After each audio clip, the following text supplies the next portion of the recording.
شفیع معظم سیدنا محمد الرسول اللہ صلی اللہ علیہ وآلہ وسلم کے میلاد شریف کا مہینہ، وہ دنیا میں مجسم ہو کر تشریف لائے۔ ان کی خلقت ساری کائنات سے پہلے ہوئی، ولادت اس ماہ میں ہوئی۔ یہ بہت پیارا مہینہ، مسلمان اس کا استقبال ایمانی خوشی سے کرتے ہیں۔ نبی پاک صلی اللہ علیہ وسلم کی تشریف آوری سے بڑھ کر کوئی خوشی نہیں۔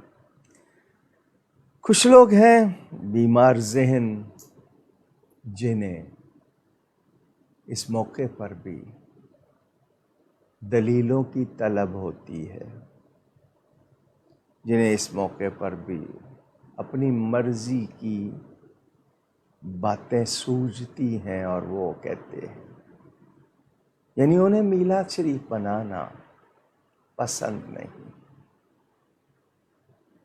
جو ایسا کہتے ہیں ان پر توجہ نہ دیجیے، جو کسی طرح میلاد شریف کے خلاف باتیں کرتے ہیں ان پر کوئی دھیان نہ دیجیے۔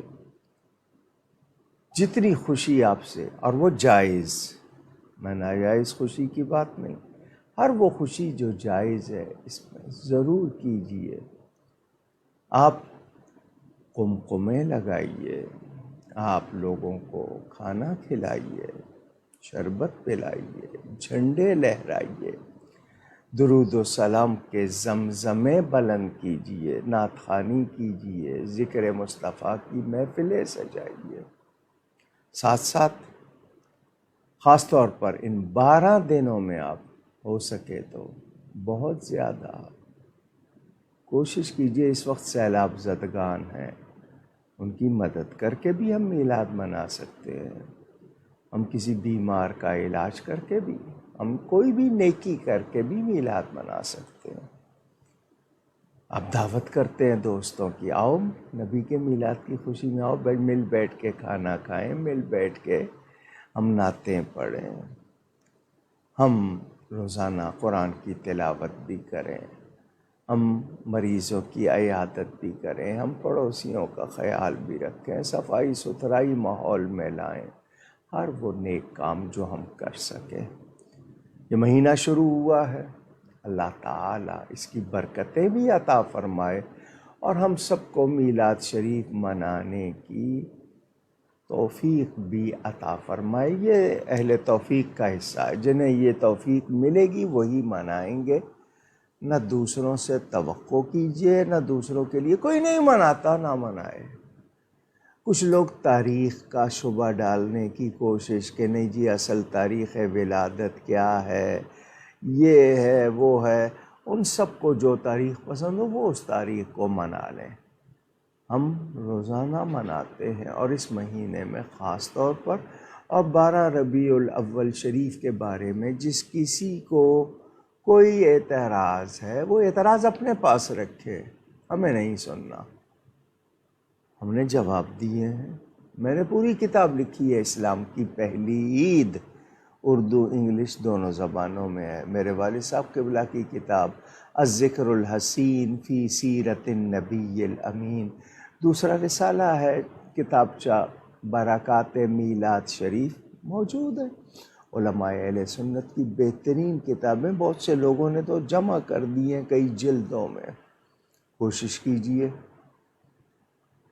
اگر کہیں جواب دینا پڑتا ہے جواب دیجئے، لیکن الجھنے کی ضرورت نہیں۔ آپ خوشی سے میلاد منائیے، آپ کی نیت کو میرا رب تعالی خوب جانتا ہے۔ تو آپ سب کو اس ماہ مبارک کے لیے خاص طور پر اس کی آمد پر خوشی کے ساتھ، ایمانی مسرت کے ساتھ میں ماہ میلاد کی مبارکباد پیش کرتا ہوں۔ والد صاحب قبلہ رحمۃ اللہ علیہ، حضرت خطیب اعظم کے پیر و مرشد حضرت شیر ربانی حضرت میاں شیر محمد صاحب شرق پوری رحمۃ اللہ تعالی علیہ کا عرس شریف تھا آج شرق پور میں، دن میں وہاں تھا، مگر آپ کے اس پروگرام کے لیے آیا ہوں. 2-4 منٹ ذرا تاخیر ہو گئی، اس کی معافی چاہتا ہوں. جی زین صاحب. آپ لوگ اپنے سوالات اسی لائیو اسٹریم کے کامنٹ سیکشن میں لکھ سکتے ہیں. اگر آپ کی آئی ڈی اپنے اصل نام کے ساتھ نہیں تو آپ اپنے سوال کے ابتدا میں اپنا نام اور اپنے شہر کا نام لکھ کر بھیج دیجیے. آپ کا سوال شامل کر لیا جائے گا. آپ کے اسکرین کے دائیں جانب آپ دیکھیں گے جہاں ٹائٹل لکھا ہوا آ رہا ہے ہم اور آپ علامہ اکاڑوی کے ساتھ. اس کے بالکل اوپر آپ دیکھیں گے تو ایک واٹس ایپ نمبر آپ کے پاس آ رہا ہوگا. آپ اس پر بھی اپنے سوالات بھیج سکتے ہیں. پیج ان باکس کی سہولت بھی آپ کے پاس موجود ہے. آپ وہاں سے اپنے سوالات ہم تک پہنچا سکتے ہیں. ہماری پوری کوشش ہوگی کہ کم سے کم وقت میں زیادہ سے زیادہ سوالات علامہ صاحب تک پہنچائیں. آج کا پہلا سوال سعد نذیر صاحب کا کہ ہم 12 ربیع الاول کو جو یوم میلاد مناتے ہیں نبی پاک صلی اللہ علیہ وسلم کا، تو کیا پچھلی امتوں نے دیگر انبیاء کرام کا یوم میلاد بھی منایا یا پھر یہ حکم صرف خاص نبی پاک صلی اللہ علیہ وسلم کی امت کے لیے ہی ہے؟ بسم اللہ والحمد للہ والصلاة والسلام علی رسول اللہ. سوال کرنے والے نے سوال کیا ہے، قرآن کریم اللہ تعالی کا کلام ہے، اس میں تو کوئی اختلاف نہیں ہے نا؟ یا مشرکین عرب کی طرح کوئی یہ کہتا ہے کہ نہیں یہ انسان کا بنایا ہوا؟ تو چیلنج کیا گیا تھا کہ اگر انسان کا بنایا ہوا ہے تو تم بھی اس طرح کی ایک آیت ہی لے آؤ، چھوٹی سی صورت لے آؤ. بہرحال اسی قرآن میں حضرت آدم علیہ السلام کا میلاد پورا بیان ہوا ہے. حضرت انسان جس کو آپ ہیومن کہتے ہیں اس کا میلاد قرآن میں، حضرت ابراہیم کا میلاد قرآن میں، حضرت مریم کا میلاد قرآن میں، حضرت عیسیٰ کا میلاد قرآن میں ہے یا نہیں ہے؟ پوچھ رہا ہوں، سوال کرنے والے ذرا توجہ سے سنیں. ہم اگر اشارہ بھی مل جائے نا قرآن سے، کیونکہ 4 طریقے سے قرآن سے ہم مسائل حل کرتے ہیں: عبارت النص، اشارت النص، اقتضاء النص اور دلالت النص. سارے اس بات کو تو مانتے ہیں. میں ان سے پوچھنا چاہتا ہوں وَسَلَامٌ عَلَيْهِ يَوْمَ وُلِدَ قرآن کی آیت ہے یا نہیں سورہ مریم میں؟ اور سلام ہو اس پر جس دن پیدا ہوا. اس قرآنی الفاظ میں یوم اور ولدہ دونوں لفظ موجود ہیں یا نہیں ہے؟ سمجھدار کے لیے اس کے بعد کسی اشارے کی ضرورت نہیں. اللہ تعالی نبی کے یوم میلاد پر سلام بھیج رہا ہے. دوسری جگہ والسلام علیہ اور سلام ہو مجھ پر یوم ولد، تو وہ بھی موجود ہے جس دن میں پیدا ہوا. میرے پیارے نبی پاک صلی اللہ علیہ وسلم نبیوں کے سردار ہیں. ہمارے پاس جب قرآن کریم ہے تو پھر ہمیں باقی تفصیلات جاننے کا کیا شوق؟ اب اور باقی معاملات میں یہ احکام کیوں نہیں پوچھتے؟ سوال تو پھر اور بہت سے بن جائیں گے. اور میں شروع میں کہہ چکا، دلیلوں کی ضرورت نبی کی خوشی کے لیے. اگر ایمان ہے تو نبی پاک سے بڑی کوئی نعمت ہے؟ وہ نہ ہوتے تو کچھ بھی نہ ہوتا. ان کی آمد کی خوشی کے لیے آپ کو دلیل چاہیے؟ حیرت کی بات ہے. اور آپ اس کے لیے کوئی نظیر چاہتے ہیں؟ تو قرآن بھی ہے، حدیث بھی ہے. حضور صلی اللہ علیہ وسلم ہر پیر کو خود روزہ رکھتے تھے. پوچھ لیا گیا کیوں؟ فرمایا فیہ ولدت، تو اس دن میں پیدا ہوا. ابھی بھی دلیل چاہیے؟ پتہ نہیں باقی چیزیں آپ جو کچھ کرتے ہیں وہ کون سی دلیلوں کے مطابق کرتے ہیں. بہرحال مختصراً اشارہ کیا. میلاد منانے والوں سے کہوں گا خوب منائیں. ان کو چڑھانے کے لیے نہیں جو نہیں مانتے، نہیں، نبی پاک کی خوشی میں منائیں، اللہ کی رضا کے لیے منائیں.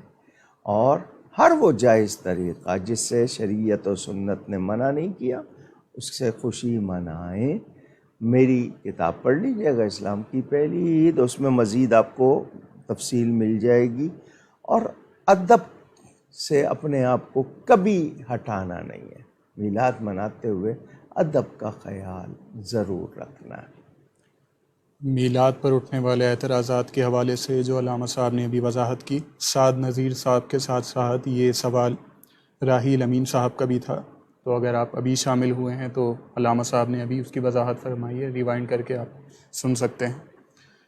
اگلا سوال سحر خان صاحبہ کا، کہ اگر شوہر کے تمام حقوق اور تمام فرائض سر انجام دیں لیکن شوہر بات بات پر یہ طعنہ کسے کہ نماز اور روزے اس وقت تک قبول نہ ہوں گے جب تک کہ تم میرے تمام فرائض ادا نہیں کرو گی، تو یہ بتا دیجئے کہ یہ ہر بات پر یہ طعنہ دیا جاتا ہے جبکہ کوئی کوتاہی بھی نہیں ہے، تو کیا واقعتاً شریعت میں ایسا کوئی حکم موجود ہے؟ دیکھیے، میں جو جواب دیتا ہوں آپ کے سوال جو لفظ سوال میں موجود ہیں ان کے مطابق، حقیقت کیا ہے سوال کرنے والے اپنے گھر کا احوال وہی زیادہ بہتر جانتے ہیں. جو شوہر کہلانے والا ایسی بات کرتا ہے اس کو اللہ سے ڈرنا چاہیے. میں نے جو جواب دیا، اگر اس پر تسلی نہیں ہوئی تو میں ان سے پوچھنا چاہوں گا کہ وہ اللہ اور اس کے رسول کی کتنی فرما برداری کرتے ہیں. ایک بیوی پہ ہی آپ حکم چلا رہے ہیں، کسی اور پہ چلتا ہے آپ کا؟ ماں باپ کے حوالے سے، بہن بھائیوں کے حوالے سے، بچوں کے حوالے سے، پڑوسیوں کے حوالے سے، رشتہ داروں کے حوالے سے آپ پر کتنی ذمہ داریاں شریعت نے لاگو کی آپ پوری کرتے ہیں؟ اور اگر آپ واقعی نمازی ہیں، پرہیزگار ہیں، تو پھر آپ کی نمازوں کا کیا ہوگا؟ وہ قبول ہو جائیں گی؟ ہم لوگ اس طرح کی باتیں کیوں کرتے ہیں؟ میاں بیوی محبت کا رشتہ ہے. آپ ایک دوسرے کو، اگر بیوی نمازی ہے تو آپ شکر کریں. وہ میرا جسم میری مرضی کے سلوگن والی نہیں ہے، وہ اللہ سے ڈرنے والی ہے. اور آپ اس کو قبولیت کے آپ پتہ نہیں ٹھیکیدار ہیں یا آپ پتہ نہیں کیا ہیں. جو شوہر اس طرح بات کرے، جو بیوی اس طرح بات کرے، غلط بات ہے. دونوں شریک حیات، ایک دوسرے کے رفیق حیات، ایک دوسرے کے معاون ہونے چاہیے. ان کو ایک دوسرے کے ساتھ اچھا سلوک کرنا چاہیے، حسن سلوک. ہمارے نبی پاک صلی اللہ علیہ وسلم کی سیرت طیبہ موجود، بزرگوں کی ہمارے پاس تمام باتیں موجود. خدا کے لیے ایسی باتیں نہ کریں. محمد عدنان صاحب کے سوالات. ان کا پہلا سوال کہ مسجد کے چندے سے ربیع الاول شریف کے لیے لائٹیں خریدی جا سکتی ہیں؟ نیز یہ بھی بتا دیجئے کہ مسجد کے چندے سے چراغاں کا کیا حکم ہے؟ آپ لوگ چونکہ ہو سکتا ہے پہلے پروگرام نہ دیکھے ہوں، تقریریں نہ سنی ہوں، اس معاملے میں بہت پہلے وضاحت کی گئی ہے کہ مسجد کے لیے اگر آپ نے پیسے چندہ لیتے ہوئے یہ کہا کہ ہمیں اس میں تمام اختیار دیا جائے کہ ہم اسے وہ تمام امور جو مسجد اور اس کے ساتھ وابستہ ہیں اس میں خرچ کریں، یا تو پھر اگر آپ نے تمام کلی اختیار کے ساتھ لیے ہوں تو آپ یہ بات کریں. لیکن صرف مسجد کے لیے دیا گیا ہے تو مسجد کے لیے آپ مسجد کے پیسوں سے چراغاں نہیں کر سکتے، شیرینی نہیں بانٹ سکتے. اس کے لیے آپ لوگ مسجد کمیٹی کے ارکان یا مسجد کے پڑوسی مل کر کریں گے. مسجد کی جو رقم خالص مسجد کی ہے اس سے یہ نہیں ہوگا. ہاں، کلی اختیار کے ساتھ، اور اس میں آپ نے تفصیل بتائی ہوئی ہے، پھر آپ کر سکتے ہیں. اگلا سوال ان کا محمد عدنان صاحب کا کہ بچوں کا اسکول میں جاندار کی تصویر یا پھر ڈرائنگ بنانا یہ کیسا ہے؟ کوئی بھی، کیونکہ اس کے لیے عربی میں مصور کا لفظ آتا ہے، تصویر بنانا. وہ تصویر ساز ہو، پینٹنگ کرے، اسکیچ بنائے اور وہ جم جائے، یعنی ایسی چیز جو رہنے والی. ایک ہے تو پرچھائی، وہ کسی ایسی چیز پہ بنائی ہے اس نے، وہ تب بھی کہ وہ ختم ہو جاتی ہے، وہ رہتی نہیں ہے، وہ اور بات.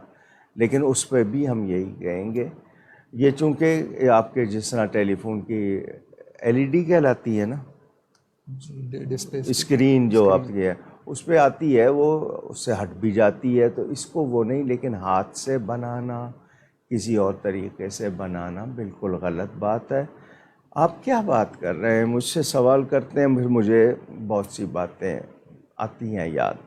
اسلامی جمہوریہ پاکستان میں کچھ لوگوں نے رہائشی علاقے، جن کو شاید سوسائٹیز کہتے ہیں، ان کے مین گیٹس جو مرکزی دروازے ہیں اس پہ جانوروں کے مجسمے لگا دیے۔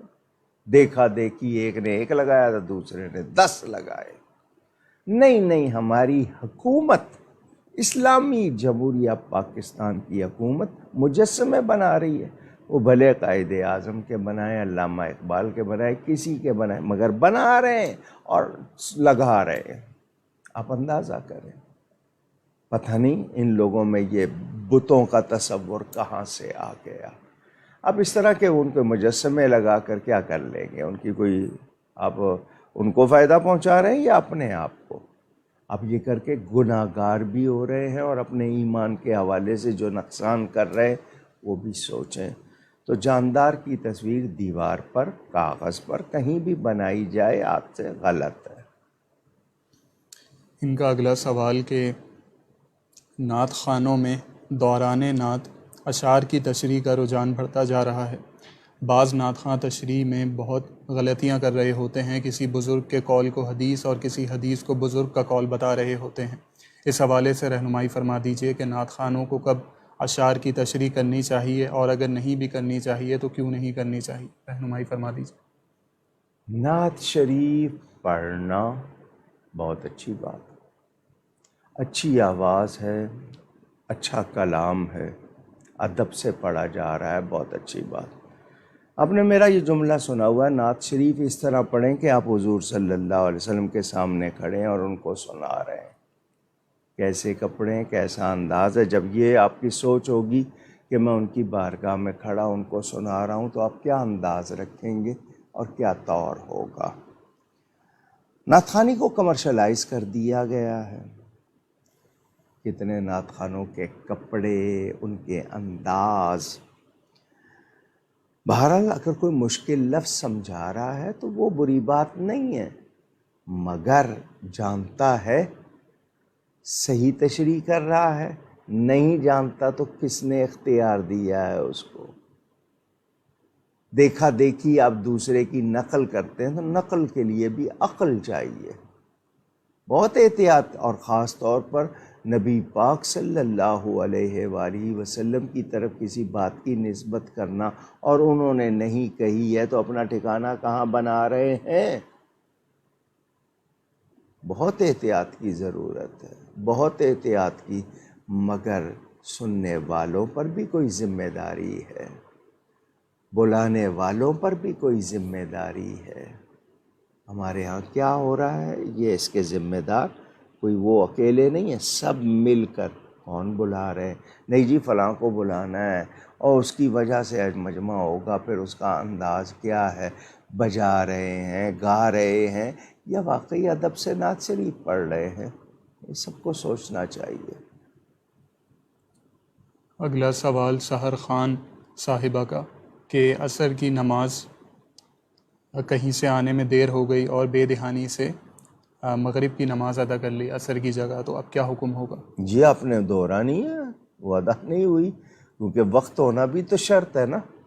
کتاب موقوتہ قرآن میں بھی ہے، نماز کے شرائط میں سے بھی ہے، تو اگر آپ نے وقت پر کسی اور ٹائم کی نیت کی کر کے پڑھ لی، آپ کو وہ دہرانی ہے۔ وہ ٹائم عصر کا تھا، آپ نے عصر پڑھی ہوئی تھی، اگر نہیں پڑھی ہے تو آپ نے عصر پڑھنی ہے، اور مغرب کی آپ نے پڑھ لی اور اس کے بعد نہیں پڑھی تو مغرب کو مغرب کے ٹائم بھی ادا کرنا ہوگا۔ صوفیہ قاسم صاحبہ کا سوال کہ والد صاحب کا یوم وصال 2 ربیع الاول ہے اور والدہ کا 15 ربیع الاول، تو اس ماہ جب بھی یہ تواریخ آتی ہیں تو غمگین ہو جاتی ہوں، تو کیا اس ماہ مبارک میں، ماہ ولادت میں، غمگین ہونا خلاف ادب تو نہیں؟ دیکھیں وہ ایک فطری بات ہے، نیچرل۔ مجھے کسی بھی تعلق، دوست ہو، والدین ہو، اولاد ہو، بہن بھائی ہو، تو اس تاریخ یاد آتی ہے تو وہ، لیکن اس کا یہ مطلب تو نہیں ہے نا کہ ہم ان کے غم میں بیٹھے ہوئے ہیں اور ہم کچھ کر نہیں رہے. ہمیں ایصال ثواب کرنا چاہیے. اگر کہ مثال کے طور پر 12 ربیع الاول بھی کسی کی تاریخ ہے تو ہم اس میں کیا کریں گے؟ بیٹھ کے رونے دھونے کریں گے یا ہم اس میں ایصال ثواب کریں گے؟ تو نیکی کرنی ہے. تو اور پھر شریعت میں ہمارے عام لوگوں کے لیے تو موت کا شوق صرف 3 دن ہے، اس کے بعد تو اجازت نہیں ہے. لیکن والدین سے ایک محبت ہوتی ہے، ان کی یاد آتی ہے تو آپ اس دن زیادہ نیکی کیجیے. غلام مصطفیٰ صاحب کے سوالات. ان کا پہلا سوال کہ نبی پاک صلی اللہ علیہ وسلم کون سی خوشبو لگانا پسند فرماتے تھے؟ اول تو اللہ تعالیٰ نے ان کو خود ہی سراپا خوشبو بنایا تھا. وہ جدھر سے گزر جاتے تھے وہ راہیں مہک جاتی تھیں. مگر اس وقت عرب میں جو رواج تھے، جو خوشبوئیں موجود تھیں، بنائی جاتی تھیں. مشینیں تو تھیں نہیں اس وقت. اور یہ عطر بنانے والے جانتے ہیں کہ کتنے مرحلے ہوتے ہیں، تو کس طرح کرتے ہیں. کچھ 1-2 لوگوں نے اس کا نام غالیہ بھی بولا ہے. تو وہ یعنی خوشبوؤں کا مجموعہ یا بنائی گئی.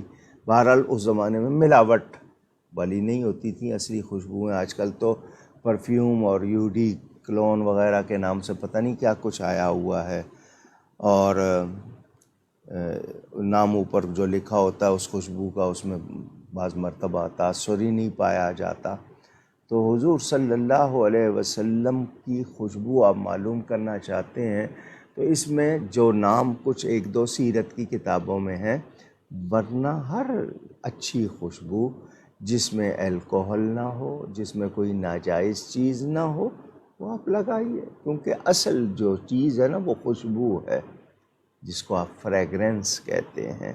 تو خوشبو بنیاد اصل چیز ہے. تو جو بھی جائز خوشبو ہے، حلال خوشبو ہے، وہ آپ کیجیے. ان کا اگلا سوال کہ میرے پاس غلاف کعبہ کا ایک چھوٹا ٹکڑا موجود ہے. اب اگر کسی کو زیارت کروانی ہو تو اس کا بہترین طریقہ کیا ہونا چاہیے؟ اصلی ہے اور کعبے سے لگ کے بھی آیا ہے، یہ 2 باتیں. کیونکہ پچھلے کچھ برسوں میں سننے میں آیا کہ زیادہ سائز بنایا جاتا ہے اور بغیر کعبے پہ چڑھا ہوا، یعنی جتنا لگنا ہے ڈیوڑا بنایا جاتا ہے اور وہ لوگ آگے بیچتے ہیں. یعنی اس پہ بھی کاروبار، اور یہ تبرکات کے نام پر کاروبار کیا کچھ ہو رہا ہے، اللہ معاف کرے. کیا صحیح ہے کیا نہیں ہے، لوگوں کی عقیدتوں کو خریدا جا رہا ہے چند پیسوں کے لیے. چیزوں کا انتصاب کس کس کے ساتھ، یہ فلاں کا ہے، یہ فلاں کا ہے. سننے میں آیا، کچھ باتیں دیکھنے میں بھی آئی. مثلاً مخدومہ کائنات حضرت سیدہ فاطمہ زہرا رضی اللہ تعالی عنہا کی چکی، یا اصل چکی 5 تو میں دیکھ چکا ہوں، اس کے علاوہ اور کہاں کہاں ہوں گی. تو یہ اب حضور صلی اللہ علیہ وسلم کے روضہ شریف کی جالیوں کا کچھ ٹکڑا، چونکہ پیتل ہے، ڈیزائن بنا لیا ہے، اب وہ اصلی ہے نہیں ہے. بہرحال مسلمان نسبت کی وجہ سے احترام کرتا ہے. تو اگر آپ کے پاس اصلی ہے، آپ لوگوں کو صرف دکھانا ہے تو فریم کرا لیجئے، اور اگر لوگوں کو چھونے کی اجازت دینی ہے تو اس کو رکھیں. جو بھی ہو اس پہ ادب سے، جس کا ہاتھ پاک ہو، اس پہ کوئی ناپاکی نہ لگی ہو، وضو والا ہو تو اچھا ہے. اس کو پھیر کے وہ اپنے چہرے پہ پھیر لے. دونوں طرح جس طرح آپ چاہیں، ہو اصلی اور کعبے سے لگ کے آیا ہو، اس طرح کا بنا نہ لیا گیا ہو. ہم اس معاملے میں بس، میں نے کہا نا، دنیا غالب آ جاتی ہے. کچھ کو ہے کہ اس کے پاس ہے تو میرے پاس کیوں نہیں، تو ضد میں ہم لوگ کچھ ایسا کرتے ہیں. محبت عقیدت کے تقاضے ہم پورے کرتے ہوئے حقیقت کو بھی پیش نظر رکھیں اور اس کو فراموش نہ کریں. انہوں نے یہی سوال منہ مبارک شریف کے حوالے سے بھی پوچھا کہ انہیں عنقریب یہ سعادت ملنے والی ہے کہ منہ مبارک شریف ان کے گھر آنے والا ہے. وہ جہاں جن کے پاس ہے نا حضور صلی اللہ علیہ وسلم کا بال مبارک، فارسی میں منہ کہتے ہیں تو وہ منہ مبارک کہتے ہیں، شعر رسول کہہ لیں گے. لفظ شعر لکھتے ہیں نا، اس شین پہ زبر پڑھیں تو شعر بال کو کہتے ہیں، یا سیکریڈ ہیئر آپ لوگ کہہ لیتے ہیں، ہولی ہیئر کہہ لیتے ہیں. وہ جن کے پاس ہے نا اس پہ شاخیں نکلتی ہیں تو وہ شاخ مل جاتی ہے.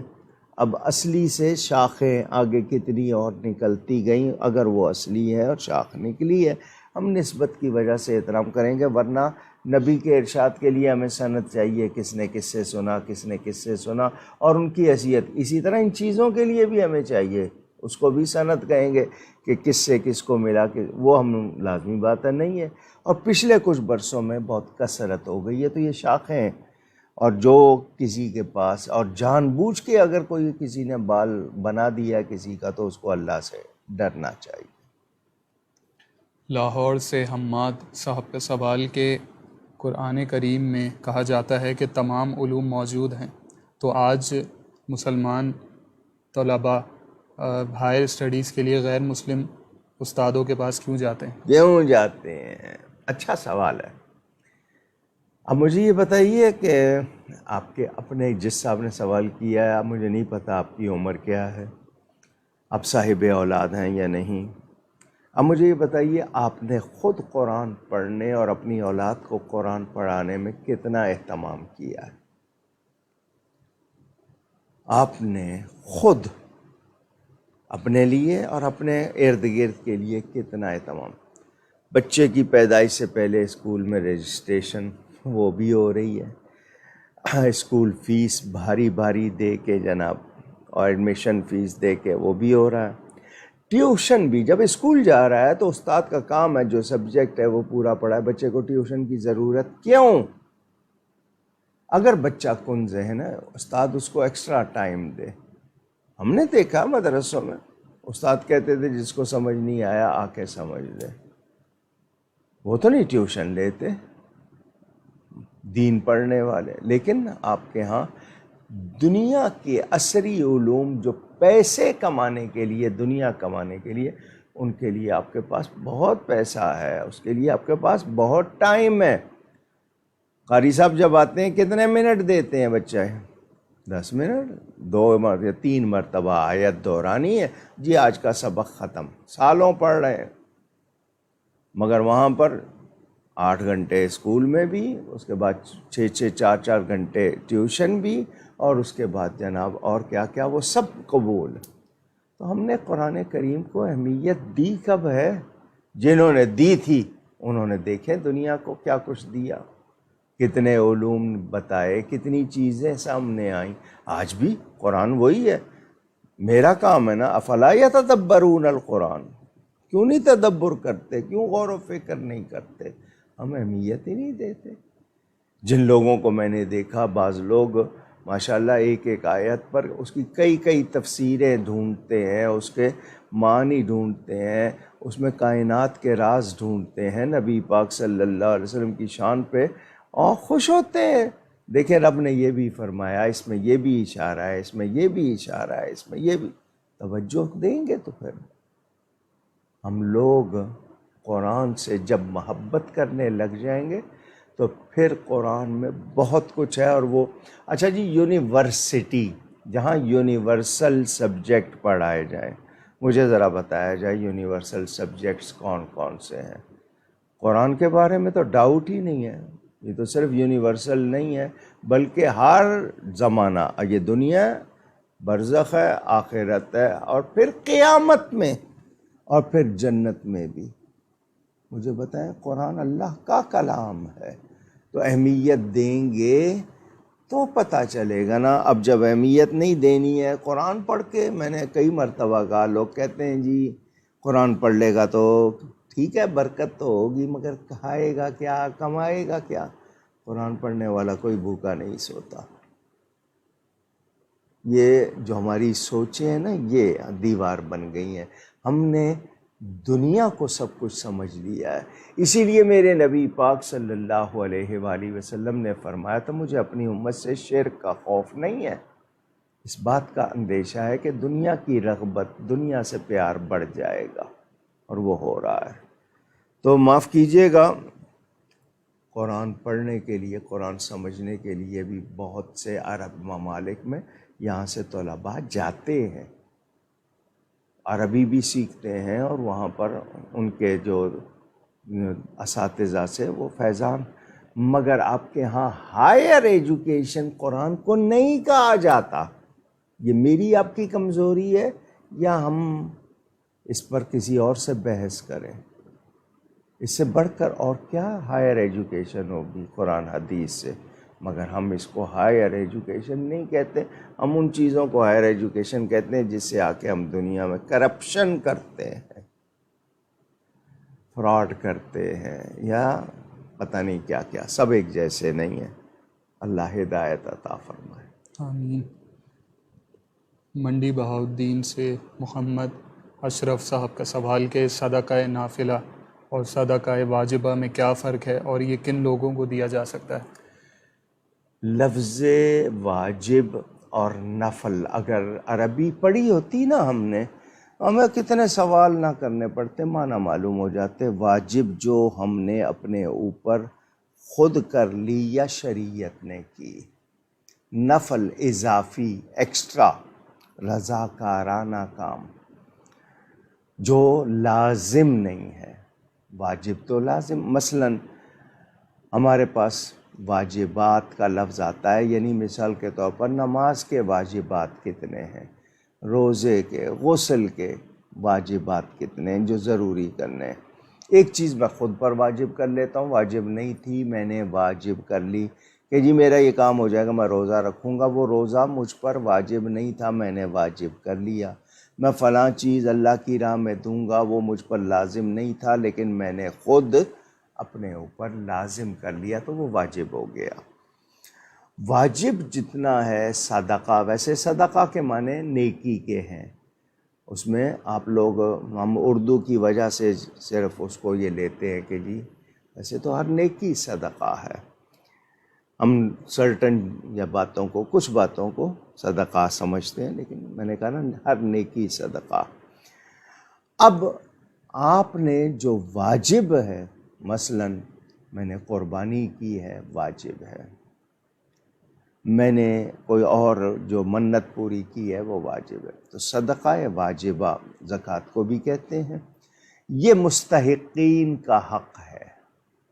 جو لوگ مستحق ہے، سب سے پہلے اس میں رشتہ دار آئیں گے، اس کے بعد پڑوسی، پھر آگے سلسلہ چلتا ہے. قرآن میں سورہ توبہ میں پڑھیں گے انما الصدقات للفقراء، پوری آیت میں 8 مصارف کے کہاں کہاں آپ اس کو لگا سکتے ہیں وہ بیان ہوئے ہیں. میں یہ موضوع رمضان شریف کے دوسرے جمعہ میں زکوٰۃ کے حوالے سے جب بیان کرتا ہوں تو یہ تفصیلات آ جاتی ہیں. صدقہ نافلہ، آپ نے کسی کو مطلب یہ کہ دیگ پکا لی ہے، لوگوں میں بانٹ رہے ہیں ایصال ثواب کے لیے، وہ نافلہ، وہ آپ بھی کھائے دوسروں کو بھی کھلائیں. مگر جو واجبہ ہے وہ مستحقین کا حق ہے. مثلا میلاد شریف پہ لوگ کھانا کھلائیں گے، خود بھی کھا سکتے ہیں، امیروں کو بھی، غریبوں کو بھی. غریبوں کو ضرور دیں، لیکن بہت سی جگہوں پہ صرف امیروں کو دیا جاتا ہے. وہ ہمارا مزاج، ہمیں نام چاہیے. دعوت کریں گے تو صرف ان کو بلائیں گے، مستحقین کے لیے کوئی گنجائش نہیں. بچ جائے گا تو پھر ان میں بھجواؤ کہ خراب نہ ہو جائے، یہ بھی مزاج ہے. تو آپ کو تھوڑا سا مختصر سمجھ آ گیا ہوگا. ہر وہ مثلا 11ویں شریف ہے، میلاد شریف ہے، ویسے آپ وہ نافلہ ہے. لیکن جو آپ نے، جو شریعت نے واجب کیا یا آپ نے خود کر لیا، وہ مستحقین کا حق ہے. نادیہ میر صاحبہ، آپ نے میلاد منانے کے حوالے سے جو سوال پوچھا، نشست کی ابتدا میں اور نشست کا جو پہلا سوال تھا اس میں دونوں میں علامہ صاحب نے مفصل گفتگو فرمائی ہے، دلائل کے حوالے سے بھی اور مخالفین کے اعتراضات کے رد کے حوالے سے بھی. آپ ریوائنڈ کر کے دیکھ سکتی ہیں. صہیب الرحمن صاحب کا سوال کہ آج کے دور میں مشہور جو ثنا خواں ہیں انہیں اسٹوڈیوز والے پیسے دیتے ہیں کلام ریکارڈ کروانے کے تاکہ ان کی پبلسٹی ہو، تو کیا نعت خواں کا اس طرح پیسے لینا جائز ہے؟ اعلیٰ حضرت کا فتاویٰ پڑھ لیجئے، فتاویٰ رضویہ موجود ہے، نعت کی اجرت نہیں ہوتی۔ ہاں، وقت کا اگر کوئی کرتا ہے اپنے وقت کا اجارہ کہ میں اتنا وقت پابند ہو جاؤں گا اس کے اتنے، وہ اور بات ہے، لیکن یہ کہ نعت خوانی کو کاروبار جو بنایا گیا ہے یہ درست نہیں ہے۔ ہاں، وقت کا اجارہ ہو سکتا ہے کوئی شخص، لیکن یہ کہ سب کچھ دنیا یا شہرت یا نام یا پیسوں کے لیے ہی ہے نا۔ سوال میں موجود ہے کہ جی ان کو اپنی شہرت چاہیے، پبلسٹی چاہیے، پیسے چاہیے، تو ثواب کہاں سے آئے گا؟ پھر پیسے مل جائیں گے جو، لیکن ثواب نہیں ہوگا۔ پھر وہ چیز درجہ عبادت کو پہنچے، وہ قبولیت کو پہنچے۔ جب آپ نے نیت ہی نہیں ہے، آپ کی نیت ہی پیسہ ہے، تو پھر قبولیت کی کیا بات؟ شہزاد علی صاحب کا سوال کہ قرآن پاک مخلوق ہے یا غیر مخلوق، اس کی تشریح فرما دیجئے، نیز یہ بھی بتا دیجئے کہ یہ بحث اور یہ ڈیبیٹ کیوں ہوتی ہے؟ جو اسلام کے دشمن ہیں نا، ایمان کے دشمن ہیں، قرآن نے صاف ان کی وضاحت کی ہے، لیکن ہم اس وضاحت پہ جاتے نہیں ہیں۔ ہم اپنے دشمن کو تو بڑی اچھی طرح پہچانتے ہیں، جن کو اصلی ہمارا دشمن بتایا گیا ان کو ہم دوست بناتے ہیں۔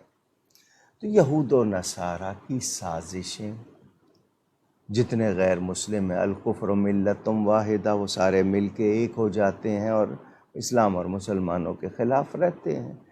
تو ان کو یہ ہے کہ قرآن سے ان کو دور کیا جائے، کسی طرح ان کو ان کے ایمان میں شک ڈالا جائے۔ قرآن اللہ تعالی کا کلام ہے، ایک بار نہیں لاکھ بار جواب دینا پڑے گا، دیں گے۔ چیلنج کیا گیا، اگر تم اس کو غیر خدا کی طرف سے سمجھتے ہو، بنا لاؤ 10 سورتیں، بنا لاؤ 10 آیتیں، بنا لاؤ ایک چھوٹی سورت بنا لاؤ۔ 1444 ہجری میں جب یہ سوال ہو رہا ہے تو میں پوچھنا چاہوں گا کہ 1434 سال کیا دنیا کفر نے ٹرائی نہیں کیا ہوگا؟ کوشش نہیں کی ہوگی؟ کتنی کوشش کی ہوگی بنا لیں، مگر قرآن نے کہہ دیا فَإِن لَمْ تَفْعَلُوا وَلَن تَفْعَلُوا، تم یہ کر نہیں سکتے اور تم سے ہو بھی نہیں سکتا، یہ بھی قرآن نے کہہ دیا۔ تو ڈرو اس آگ سے جس کا ایندھن لوگ ہیں اور پتھر ہیں۔ وقودها الناس والحجارہ۔ آج جو لوگ کہتے ہیں، انہوں نے شاید سمجھ لیا ہم شاعری کر لیتے ہیں، ہم مضامین لکھ لیتے ہیں، ہم بھی تخلیق کار ہیں، ہم سے یہ کام ہو رہا ہے۔ تو یہ اللہ کا کلام ہے، کلام اللہ تعالی۔ کلام متکلم کی صفت ہوتا ہے اور یہ اللہ کا کلام ہے، اس کی صفت ہے، اور رب تعالیٰ کی صفتیں مخلوق نہیں ہیں۔ یہ ہارون رشید، مامون رشید کے زمانے میں یہ مسئلہ بہت اٹھایا گیا تھا۔ حضرت امام احمد بن حنبل نے اس کے لیے کیا کچھ قربانیاں دی ہیں، تاریخ کا حصہ ہے۔ قرآن غیر مخلوق ہے، جو اس کو مخلوق کہتا ہے وہ اپنے ایمان کو ضائع کرتا ہے۔ یہ تو ہے جواب۔ اب رہی میں اس کی تفصیل میں جاؤں تو میرے پاس کتنی باتیں ہیں جو میں جب بھی کوئی ہم، کیونکہ اس معاملے میں جب موبائل سے ہوئے دلائل وہ سارے موجود ہیں، اور قرآن شروع میں کہہ دیا لا ریب فی، شک کی جگہ ہی نہیں ہے، اس میں کوئی گنجائش ہی نہیں ہے۔ اب میں نے کہا نا، چیلنج کیا گیا بنا لاؤ اس طرح کا، لیکن نہیں، تو مان لیجئے یہ اللہ کا کلام ہے اور مخلوق نہیں ہے۔ مخلوق کی تو کاپیاں کر رہے ہیں نا لوگ، ہڈی بنا لی، یہ بنا لیا، تو وہ سمجھتے ہیں نہیں یہ مخلوق نہیں ہے، یہ خالق کا کلام ہے، غیر مخلوق۔ ڈی جے خان سے طلحہ صاحب کا سوال کہ کیا غیر ملکی بینک سے پروفٹ لے سکتے ہیں؟ پروفٹ کا لفظ کا ہے، پروفٹ تو آپ کسی سے بھی لے سکتے ہیں۔ آپ بات سیدھی سیدھی کریں انٹرسٹ کی، ربا کی، سود کی، تو غیر مسلم اگر ہوگا، اس کا اونر غیر مسلم ہے، اس سے آپ لے سکتے ہیں، لیکن میں اس پہ بھی یہی کہوں گا کیونکہ وہ ایک طرح سے مال غنیمت ہو جاتا ہے۔ اگر آپ مجبور ہیں تو غیر مسلم بینک سے آپ کو ملا ہے تو آپ اس کو اپنے کھانے پینے پہ نہیں، باقی بلز وغیرہ پر استعمال کر لیں، مگر شرط یہ ہے کہ وہ غیر مسلم کا ہو، غیر ملکی نہیں، غیر مسلم۔ جی محمد احمد صاحب کے سوالات، ان کا پہلا سوال کہ عصر اور فجر کے بعد کیا نوافل نہیں پڑھنے چاہیے، اور یہ بھی بتا دیجئے کہ مکروہ وقت کون سا ہے؟ مکروہ کا لفظ ناپسندیدہ، ڈس لائک، اوڈیس بھی کہتے ہیں۔ سن لیں، مکروہ وقت کا مطلب کہ اس میں یہ کام اگر نہ کیا جائے تو بہتر ہے۔ اچھا، مکروہ کی دو قسمیں، ایک مکروہ تحریمی اور ایک مکروہ تنزیہی، لیکن آپ کو اس کی بھی تفصیل نہیں معلوم ہوگی، آپ کو لسٹ معلوم کرنی پڑے گی کہ یہ مکروہ تحریمی ہے یا مکروہ تنزیہی۔ اور صرف لفظ مکروہ، اور مکروہ ہے نا، حرام تو نہیں ہے، ہم اس پہ چلے جاتے ہیں۔ جو مکروہ تحریمی ہوتا ہے وہ حرام کی طرح ہوتا ہے، تو بہت سے لوگ پرواہ نہیں کرتے، واجب کے مقابلے میں اس کا ذکر ہوتا ہے۔ اب سن لیجئے کہ فجر کی نماز پڑھنے کے بعد وقت مقررہ میں نماز پڑھی، سورج نکلنے تک سجدہ نہ کیا جائے۔ عصر کی نماز پڑھنے کے بعد وقت مقررہ میں جو اس کا وقت ہے پڑھ کر سورج غروب ہونے تک سجدہ نہ کیا جائے، یہ حرام نہیں ہے، مکروہ تحریمی بھی نہیں ہے، نہیں کرنا چاہیے۔ کیوں؟ میں نے کئی مرتبہ جواب دیا، یہ سورج کی پوجا کرنے والوں کی عبادت کا وقت تھا، وہ اس وقت سورج کو سجدہ کرتے تھے، تو ان سے مشابہت نہ ہو جائے، کوئی یہ نہ سمجھے کہ تم وہ ہو، اب تو اس کی گنجائش ہی نہیں رہی۔ لیکن پھر بھی نفل نماز نہ پڑھی جائے۔ ہاں، کسی نے اپنی قضا فرض نماز جو ہے وہ کرنی ہے تو وہ کر لے گا، وہ منع نہیں ہوگی، لیکن نفل نماز ان وقتوں میں نہ پڑھی جائے۔ احکام ہم اس کے لیے وجہ کیوں معلوم کرتے ہیں؟ پوچھنا چاہوں گا، یہ وہ معلوم کرے جس کو پتہ ہو کہ مسائل میں کیا کیا درجے ہوتے ہیں، اور اس کو ٹرمز، اصطلاحات کا علم ہو، اس کو قرآن حدیث اور اجماع قیاس کا پتہ ہو۔ ہر کوئی اٹھ کے کیا قرآن میں ہے، کیا حدیث میں ہے؟ تم قرآن کو سمجھتے ہو؟ تم حدیث کو سمجھتے ہو؟ کیوں پوچھتے ہیں کیا بخاری میں ہے؟ تو آپ کو بخاری آتی ہے، معلوم ہے، تو سوال وہ کرے نا جس کو سمجھ ہو۔ ہم لوگ اس طرح فوراً کہ جی نہیں یہ بتائیں، تو ہمیں عام لوگوں کو جب کوئی مستند عالم بتاتا ہے اس پر اعتبار کرنا چاہیے۔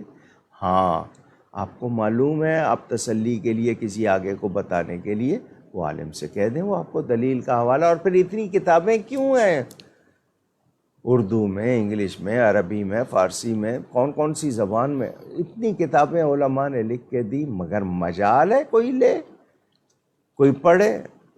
ہیری پوٹر پڑھایا جا رہا ہے جناب، کتنے صفوں کا ہے، ایک کام کی چیز نہیں اس میں، کوئی کام کی بات ہو کہ نصیحت کی، وہ بھی نہیں ہے، وہ پڑھا رہے ہیں بچوں کو، کامکس پڑھا رہے ہیں، ناول پڑھا رہے ہیں، شارٹ سٹوریز پڑھا رہے ہیں۔ لیکن کام کی کوئی چیز پڑھنا نہیں چاہتے اور پھر دلیلیں مانگتے ہیں. تو کوشش کیجئے، دین سیکھیے. نادیہ صاحبہ آپ نے جھینگے کے حوالے سے پوچھا شرعی حکم کا. گزشتہ نشست میں علامہ صاحب نے اس کے بارے میں مفصل طور پر احکام بیان فرمائے تھے. آج سیشن نمبر 116 ہے. گزشتہ سیشن 115 یعنی 115 اس میں آپ جا کے دیکھ سکتی ہیں، ریکارڈنگ موجود ہے ویڈیوز کے سیکشن میں.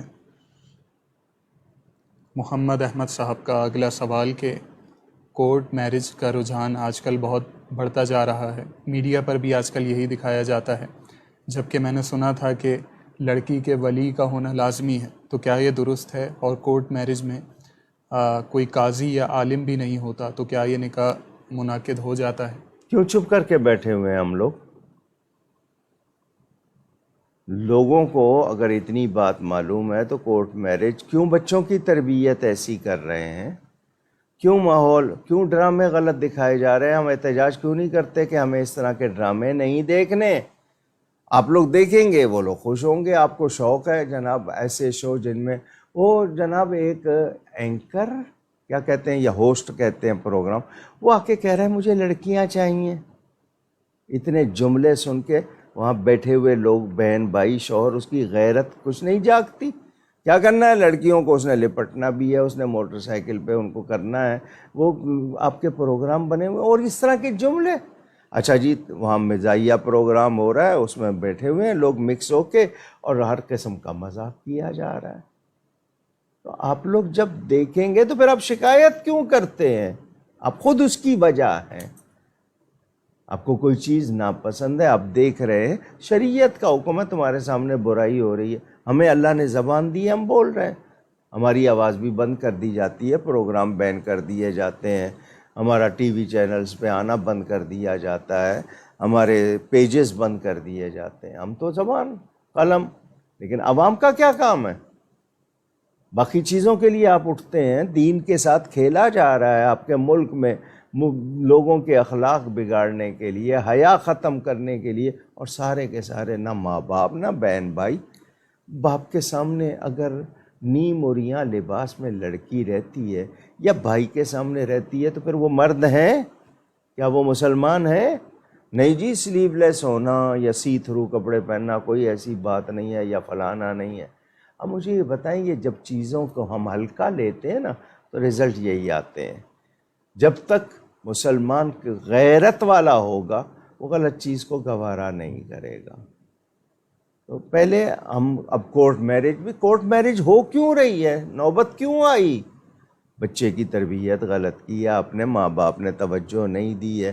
اور پھر یہ کہ ہم ہمیشہ خلا لے رہے ہیں، ہم طلاقیں دے رہے ہیں، ہم یہ کر رہے ہیں، وہ کر رہے ہیں.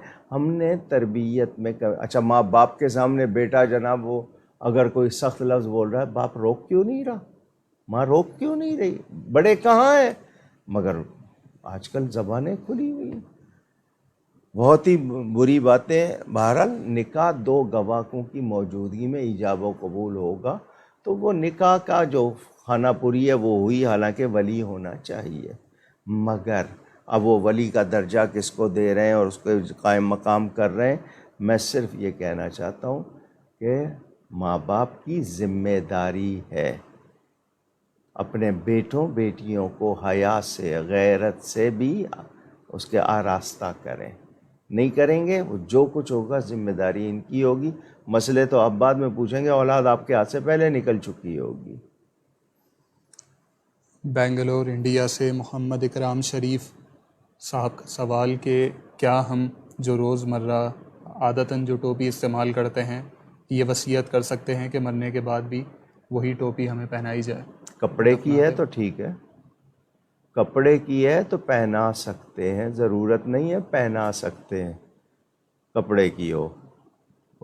لیکن یہ کہ کوئی اور کو خاص قسم کی ٹوپی ہے تو اس کے لیے نہیں. ان کا اگلا سوال کہ بیٹی کی وفات کو 22 سال ہو چکے ہیں، کیا ماں کو بھی اسی قبر میں دفنا سکتے ہیں؟ کیونکہ جو دوسرے قبرستان ہیں اس قبرستان کے علاوہ وہاں تدفین کرنے کے حوالے سے شبہ ہے کہ کچھ وقت بعد وہاں کے گورکن کسی اور کی میت اسی میں دفنا دیں گے؟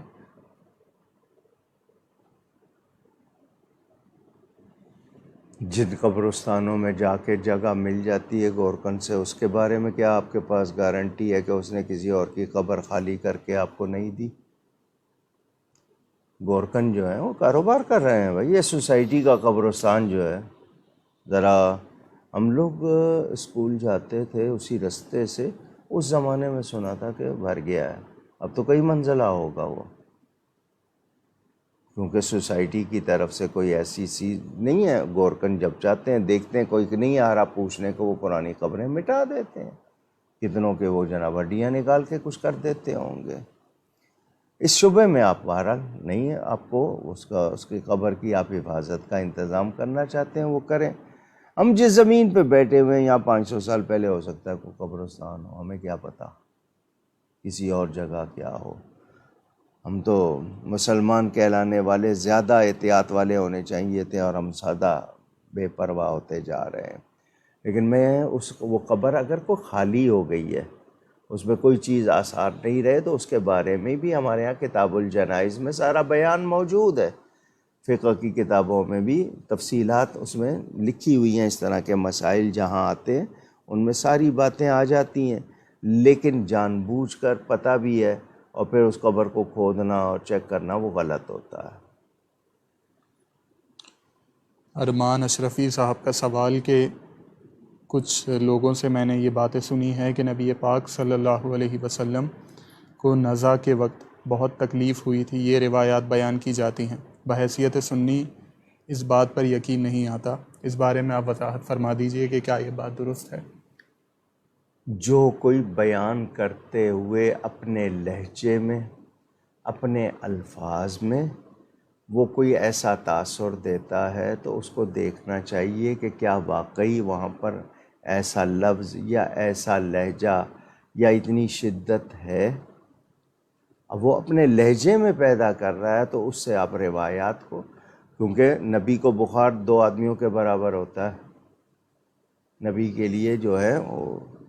اور پھر حضور صلی اللہ علیہ وسلم کے پاس جب وحی آتی تھی، صحابی دوسرے ایک بیٹھے ہوئے تھے، ان کا گھٹنا نبی پاک کے گھٹنے کے نیچے تھا بیٹھتے ہوئے.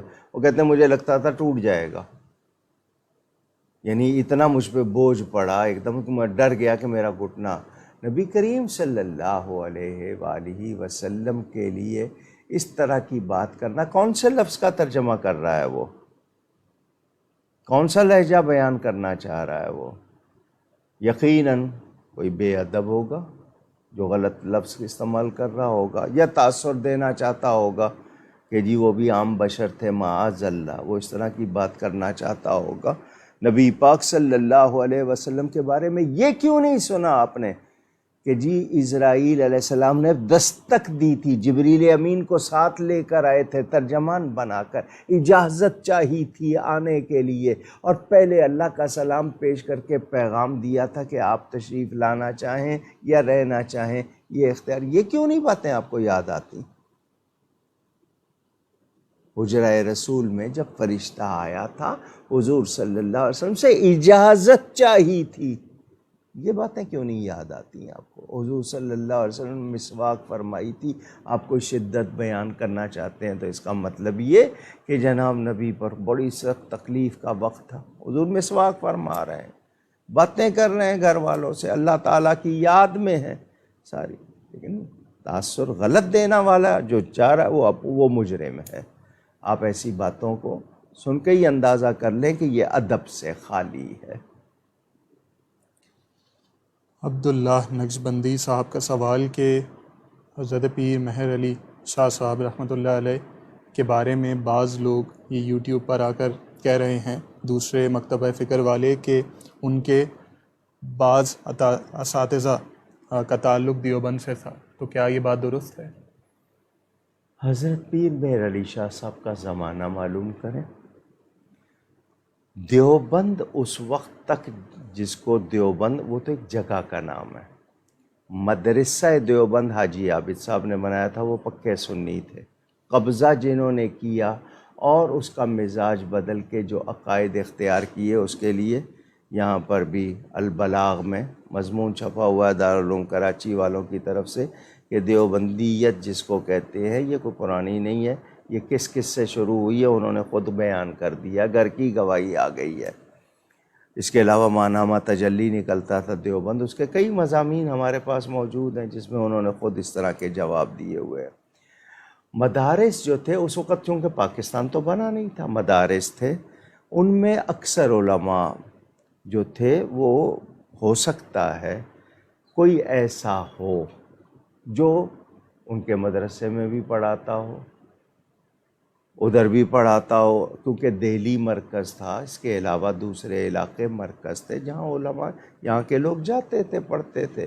یہاں پر بھی لاہور میں، بڑے شہروں میں تھے، چھوٹے شہروں میں تو چھوٹے چھوٹے مدارس تھے۔ حضرت پیر میر علی شاہ صاحب کا اگر کوئی استاد آپ بتانا چاہتے ہیں کہ جی بالفرض اس کے عقیدے دیکھنے ہوں گے، بتایا جائے۔ میرا سوال، حضرت پیر میر علی شاہ صاحب کے عقیدے کیا تھے؟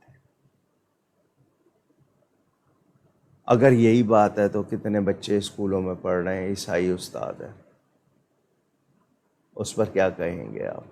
لیکن دین کی تعلیم کے حوالے سے خاص طور پر بات آتی ہے تو یاد رہے بہت سے لوگوں نے جا کے پڑھا ہوگا انڈیا میں ان مدارس میں، جن مدارس میں استاد ہوں گے کہ وہاں بھی کہیں پڑھاتے رہے ہوں گے یا یہاں بھی، لیکن ان کے عقائد کیا تھے ان کو چھوڑے۔ جس کے بارے میں آپ کہہ رہے ہیں وہ حضرت پیر میر علی شاہ صاحب، ان کا عقیدہ کیا تھا؟ ان کی ایک نعت ہی پڑھ لے صرف، جو پوٹھواری زبان میں لکھی ہوئی ہے انہوں نے، اج سکھ میں تراں دی ودیری ہے، اسی سے ان کا عقیدہ آپ کو پتہ چل جائے گا، ان کی کتابیں موجود ہیں۔ تو اگر کوئی سرے ملانا چاہے گا یا آپ اس سے کوئی دیوبند کی اتھارٹی یا فضیلت ثابت کرنا چاہیں گے تو وہ نہیں ہو سکتی۔ لاہور سے حماد صاحب کا سوال کہ والد اور والدہ کا حکم اگر آپس میں ٹکرا رہا ہو تو پھر اولاد پر کس کا حکم ماننا فرض ہے؟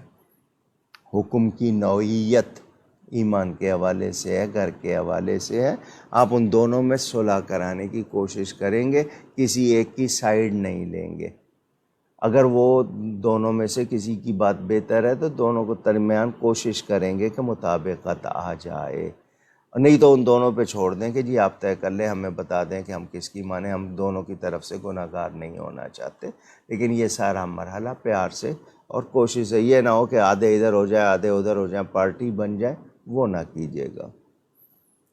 سانگھڑ سے عامر صاحب کا سوال کہ میں نے اپنی بیوی کو 3 طلاق دے دی تھی، اب اس بات کو 2 مہینے ہو چکے ہیں، ابھی حال ہی میں یہ بات میرے علم میں آئی ہے کہ ایک جگہ سے میں نے فتویٰ لیا تھا دارالعلوم سے، انہوں نے کہا کہ آپ کی طلاق ایک ہی ہے، 3 نہیں ہے اور آپ کا رجوع ہو سکتا ہے۔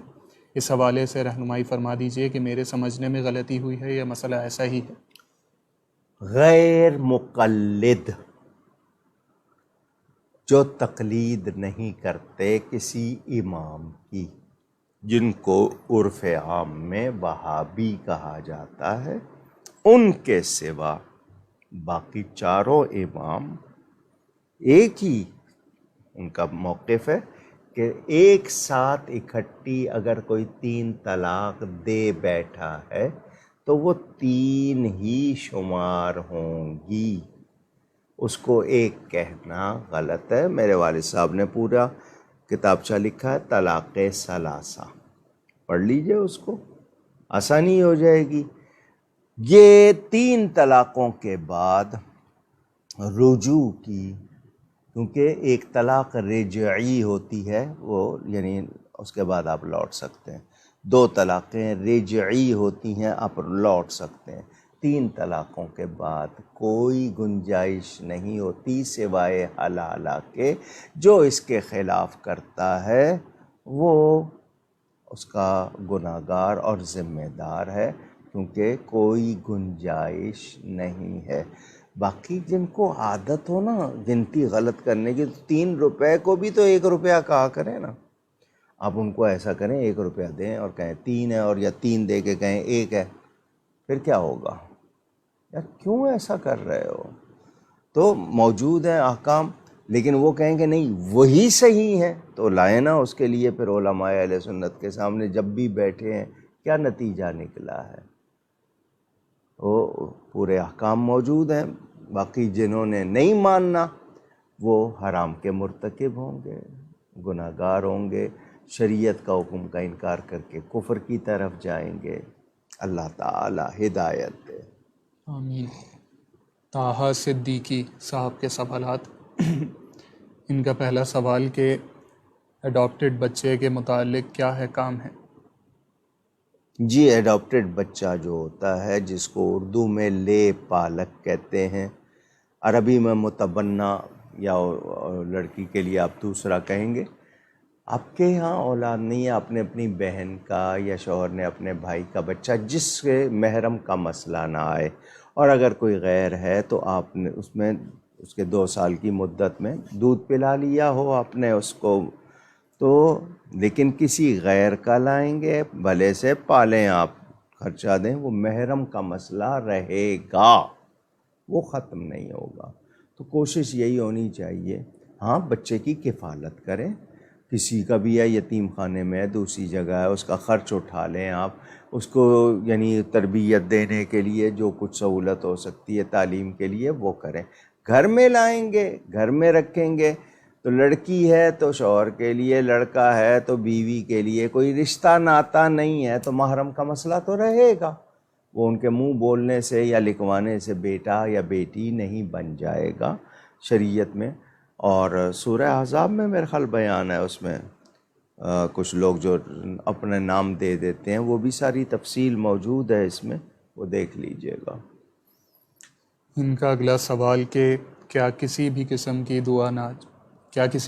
دعا ناجائز بھی ہے یا ہر طرح کی دعا کرنا جائز ہے؟ غلط چیز کی دعا جائز نہیں ہے، غلط چیز مانگنا۔ اب کوئی مثال کے طور پر کوئی صاحب کہیں یا اللہ میری لاٹری نکال دے، یا اللہ مجھے فلانی جگہ سے، یعنی وہ جوا کہتے ہیں اس کو، گیمبلنگ، ہاں اس کا نمبر مجھے بتا دے، تو اس طرح کی دعائیں جو بھی غلط چیز ہے، حرام چیز، ناجائز چیز، غلط چیز کی خواہش کرنا وہ بھی غلط ہوتا ہے۔ تو اللہ تعالیٰ کو سب سے زیادہ حیا والا، سب سے زیادہ غیرت والا، کچھ سوچیں آپ اس طرح کی بات اپنے کسی بزرگ سے نہیں کرتے، چاہے جائے کہ آپ کہ سوچیں اللہ کی بارگاہ میں، تو غلط چیز کی خواہش کرنا غلط، ناجائز چیز کی دعا کرنا بھی غلط ہے۔ ذیشان قریشی صاحب کا سوال کہ 2 نمازوں کو ملا کر پڑھنا کیسا ہے؟ کئی مرتبہ بتا چکا ہوں، عمر بہت زیادہ ہو گئی ہے، سفر کی حالت ہے، ڈر ہے کہ جی وقت نہیں ملے گا، راستے میں سیکیورٹی کا کوئی مسئلہ ہے، تو عصر کیا کہتے ہیں، ظہر عصر اور مغرب عشاء، ان 2 نمازوں کی بات ہوتی ہے نا، تو ظہر کو اس طرح پڑھیں کہ اس کا آخری وقت ہو، اس کے ساتھ عصر کو اس طرح ملائیں کہ اس کا شروع وقت ہو۔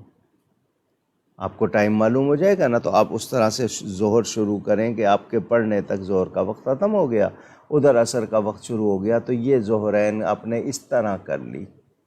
اور وہ مغربین لوگ کہہ دیتے ہیں، مغرب کی نماز اس طرح پڑھی کہ آپ نے 7 عشاء، سفر میں ہیں یا بہت بوڑھے ہو چکے ہیں وہ کریں، جوان ایسا نہ کریں۔ یہ آج کا آخری سوال، انشاءاللہ جو سوالات رہ جائیں گے وہ اگلی نشست میں ابتدا میں لے لیے جائیں گے۔ آپ لوگ اپنے سوالات اسی لائیو اسٹریم کے کامنٹ سیکشن میں لکھ سکتے ہیں، اگر لائیو اسٹریم ختم ہو جائے تب بھی آپ اگلی نشست سے پہلے لکھ دیجئے، آپ کا سوال شامل کر لیا جائے گا۔ اس کے علاوہ واٹس ایپ اور پیج ان باکس کی سہولت بھی آپ کے پاس موجود ہے، آپ وہاں اپنے سوالات بھیج سکتے ہیں۔ آج کا آخری سوال الجبا رضوان صاحبہ کا، وہ پوچھتی ہیں کہ شریعت کی نظر میں اپنا گھر بنانا بہتر ہے یا پھر رینٹ پر رہنا؟ قرآن کریم میں وَمَسَاكِنُ تَرْضَوْنَهَا کے الفاظ موجود ہیں، سورہ توبہ میں ہی ہے یہ آیت بھی، تمہارے پسندیدہ مکان، لازمی بات ہے پسندیدہ سے مراد جو خود بنایا ہوگا۔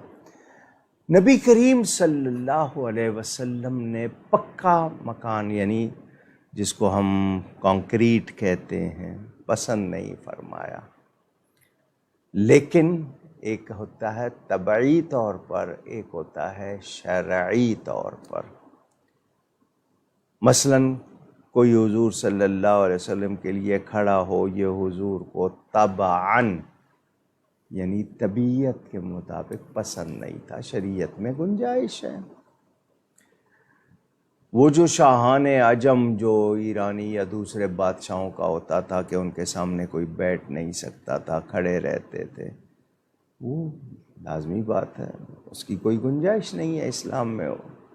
فخر، غرور، گھمنڈ، تکبر، اس طرح جو کیا جاتا ہے، پرائیڈ جس کو آپ لوگ کہہ لیتے ہیں، اسلام میں گنجائش نہیں۔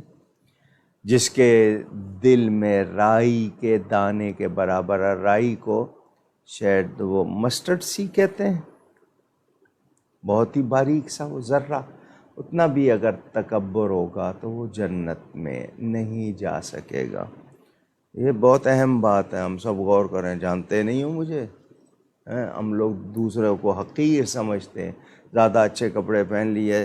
خواتین میں یہ برائی بہت ہوتی ہے، ڈرنا چاہیے۔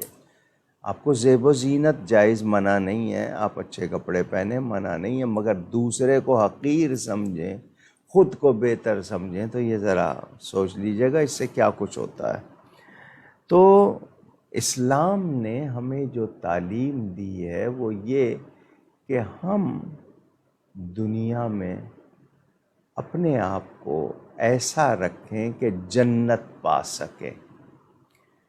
دنیا، مولا کائنات حضرت علی کا قول مجھے یاد آ رہا ہے کہ جس کے پاس پیسہ زیادہ ہو جائے مٹی پہ لگاتا ہے، بلڈنگیں بناتے ہیں، اس کے اندر لگژریز لگانی ہے آپ نے، مٹیریل، اب سونا چاندی لگا لیں گے، اس سے زیادہ کیا لگائیں گے، جانا تو مٹی میں ہے۔ سوچیں تو پسندیدہ مکان بنانا منع نہیں ہے، مگر دوسرے کو نیچا دکھانے کے لیے وہ نہ کیجیے گا۔ اللہ نے نعمت دی ہے، اچھا مکان بناتے ہیں، جائز ہے۔ اسی وجہ سے چونکہ کہا گیا نا کہ مسجدوں کو گچ نہ کرو، اب اپنا مکان بہت اچھا بنا ہو اور اللہ کا گھر اچھی حالت میں نہ ہو تو لوگ اس کو کہیں کم نہ سمجھ لیں، اس کے بارے میں ہلکی رائے نہ بنا لیں۔ تو جب اپنا گھر اچھا بنایا تو اللہ کا گھر اس سے زیادہ اچھا بنائے۔ تو یہ، ورنہ یہ کہ اسلام تو سادگی سکھاتا ہے، یہ ہمارے نخرے، معاف کیجیے گا، یہ ہم نے ان کو ضروریات زندگی بنا لیا ہے، یہ بھی ہونا چاہیے، یہ بھی ہونا چاہیے، یہ بھی ہونا چاہیے، نہیں جی اتنا تو مجھے لان چاہیے بچوں کے کھیلنے کے لیے، جی مجھے یہ جناب اپنا جو لوگوں کے ٹوائلٹ جو ہے نا، واش روم، وہ ان کے بیڈ روم سے بڑے بڑے بن رہے ہیں، اس میں وہ کیا کیا چیزیں لگا رہے ہیں۔ ان کو ویسے کہا جائے اللہ کی راہ میں تو خرچ نہیں ہوگا، لیکن آپ کو منع نہیں ہے، آپ قیمتی سے قیمتی چیز لگانا چاہتے ہیں لگائیں، مگر یاد رہے وہ آپ نے مٹی میں ہی لگایا ہے نا، دل میں اس کے لیے اگر آپ کے تفاخر آ گیا، آپ نے دوسروں کو ہلکا سمجھ لیا، پھر وہاں سے آپ کے لیے خرابی شروع ہو جائے گی۔ آپ نے بہت اچھی جوتی پہنی ہے مگر آپ سمجھ رہے ہیں میں دوسروں سے بہتر ہوں، بس گئی بات۔ ہمارے ہاں اسلام میں دوسروں کو کمتر جاننا، ہمارے ہاں کچھ لوگ گھٹیا بھی لفظ کہتے ہیں، کم ذات بھی کہہ دیتے ہیں، ہمارے ہاں نیچ قوم بھی کہہ دیتے ہیں، یہ چیزیں نہیں ہوتی ہیں، ان کی عادتیں، غلط عادتیں، غلط باتیں، اس کی وجہ سے وہ کمتر ہو جاتے ہیں۔ لیکن نیچ ذات وغیرہ یہ اس طرح کی، اور پھر بہت سے لوگوں میں طرح طرح کی اس طرح برائیاں آ جاتی ہیں۔ کوشش کیجئے، آسانی، سہولت ضرور آپ اپنے لیے کیجئے، مگر اس میں تعیش میں فضول خرچی سے یا غلط خرچ سے بچیں۔ اور آپ کو میں نے کہا نا، قرآن میں گنجائش بتا دی گئی، وہ مساکن تردونہا کے تحت آ جاتے ہیں۔ اب کوئی سادہ بناتا ہے، رہتا ہے، بہت اچھی بات ہے، وہ اپنے اوپر کوئی لائبلٹی، کوئی وبال نہیں لینا چاہتا، اچھی بات ہے، مگر مکانوں کے لیے، دکانوں کے لیے، اس طرح رشتہ داروں کے ہی مقدمے ہیں نا جن سے عدالتوں میں برسوں سے پڑے ہوئے ہیں، ایک دوسرے سے کر کے فیصلہ نہیں، ہم نے رولانا ہے اگلے کو، خود بھی رونا ہے، وکیلوں کو دے دیں گے، دوسروں کو دے دیں گے، لیکن یہ کہ بہن بھائیوں سے، رشتہ داروں سے بیٹھ کے طے نہیں کریں گے۔ کیا یہ مکان ساتھ چلے جائیں گے آپ کے؟ یا لے جائیں گے قبر میں ساتھ؟ قبر تو وہی ہے، کفن تو وہی ہے، کس چیز کا کفن لے لیں گے آپ؟ وہ حریر و پرنیا کے لباس جو آپ پہنتے ہیں اس کا تو کفن نہیں ہوگا۔ آپ کی قبر کے اندر ایئر کنڈیشن تو نہیں ہوگا، آپ کی قبر کے اندر وہ ساری آپ کے ایمان اور نیکیاں۔ تو کوشش کیجئے ضرورت کے مطابق مکان بنائیے، پکے بھی بنا لیجئے، لیکن ان پکے مکانوں میں رہ کے اپنے عقیدے بھی پکے رکھیے، اپنے اعمال بھی پکے اور اچھے رکھیے، نیکی والے، عبادت والے۔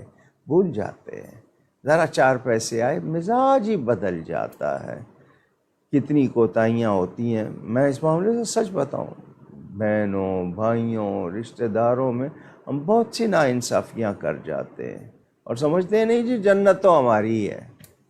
بہت زیادہ احتیاط کی ضرورت ہے۔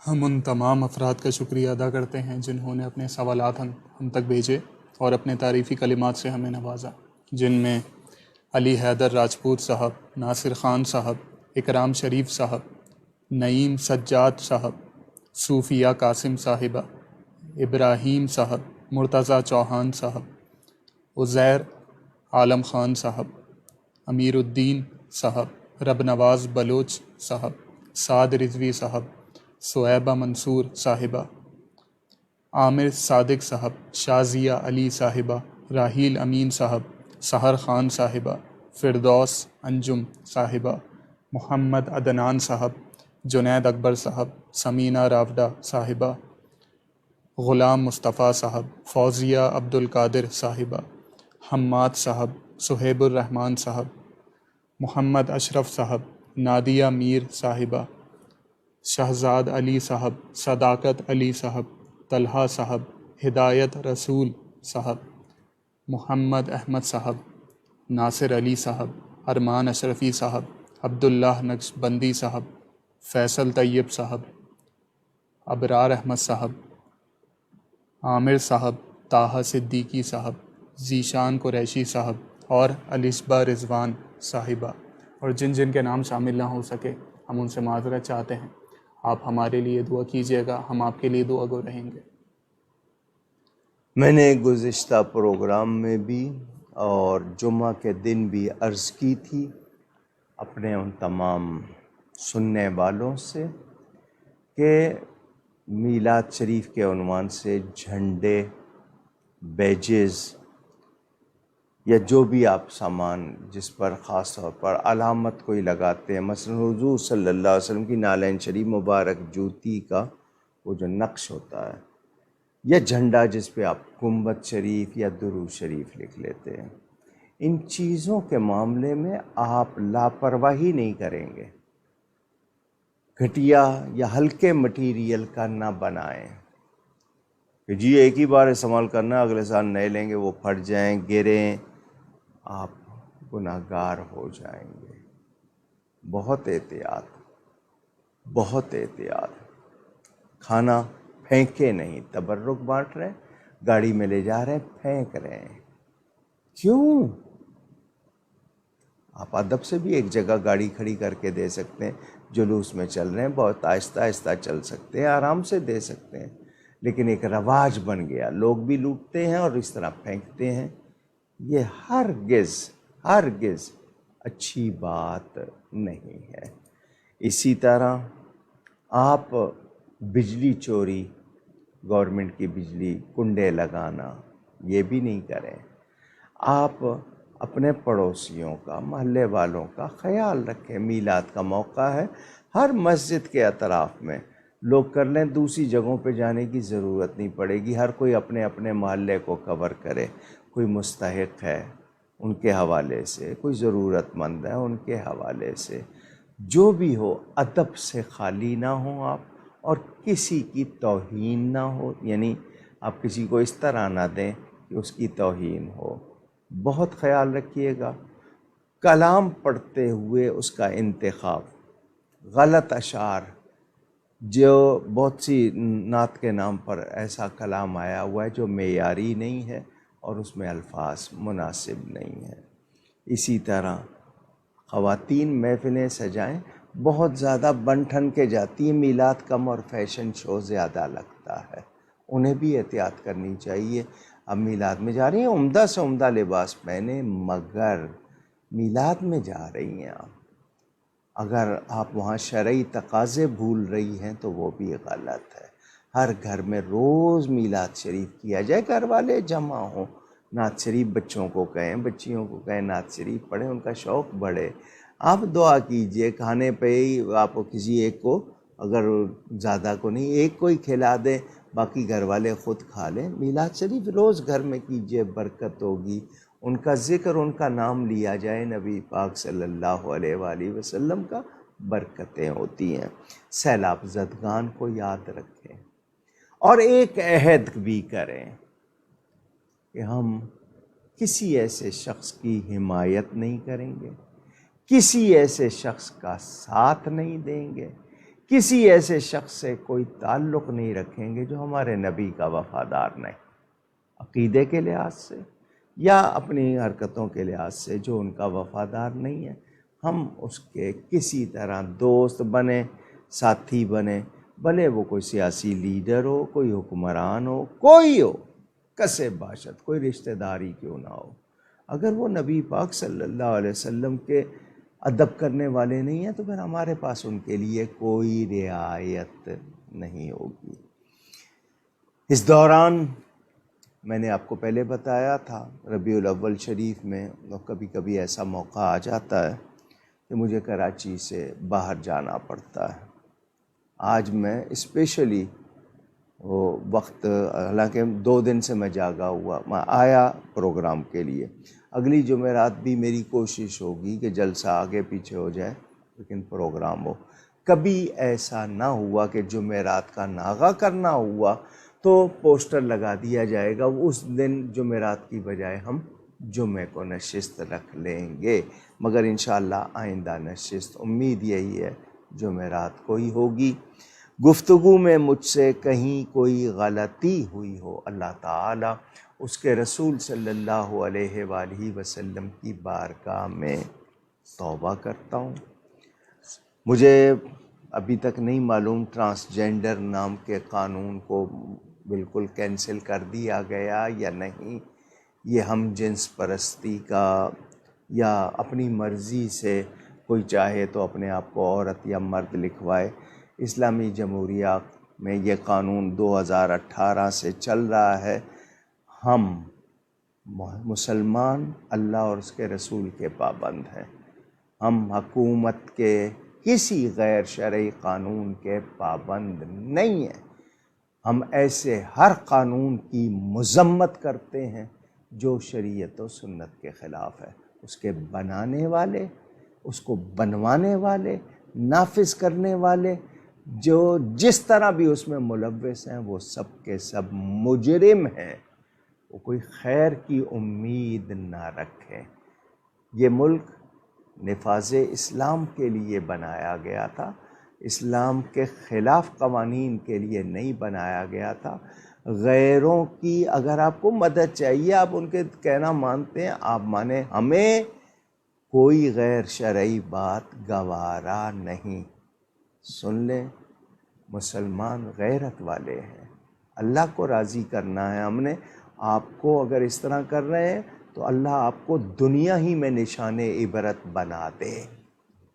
اگر آپ چاہتے ہیں نا، نہیں دیکھیں گے جی کیسے مولوی رکاوٹ بنیں گے، دیکھیں گے جی کیسے مسلمان رکاوٹ بنیں گے، تو اللہ سے آپ لڑنا چاہتے ہیں نا، ہم ہو سکتا ہے کمزور ہوں، آپ کا مقابلہ نہ کر سکے، تو ہم دعا ضرور کریں گے کہ ہر وہ شخص جو اس وطن میں فساد چاہتا ہے، ہر وہ شخص جو شریعت و سنت کے خلاف کوئی قانون چاہتا ہے یا اس میں تعاون کرتا ہے، ہر وہ شخص جو کرپشن کر رہا ہے، ہم سب کے لیے کہیں گے یا اللہ ان کو دنیا میں ہی نشان عبرت بنا دے۔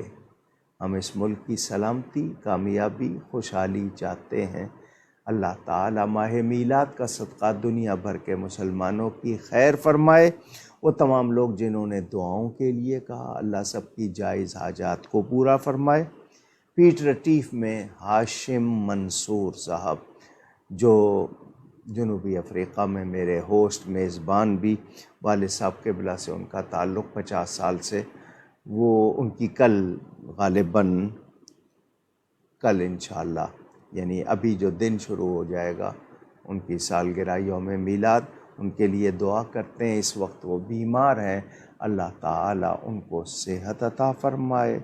آپ سب کا بہت شکریہ۔ نیکی کیجئے، نیکی کمائیے۔ والسلام علیکم ورحمۃ اللہ وبرکاتہ۔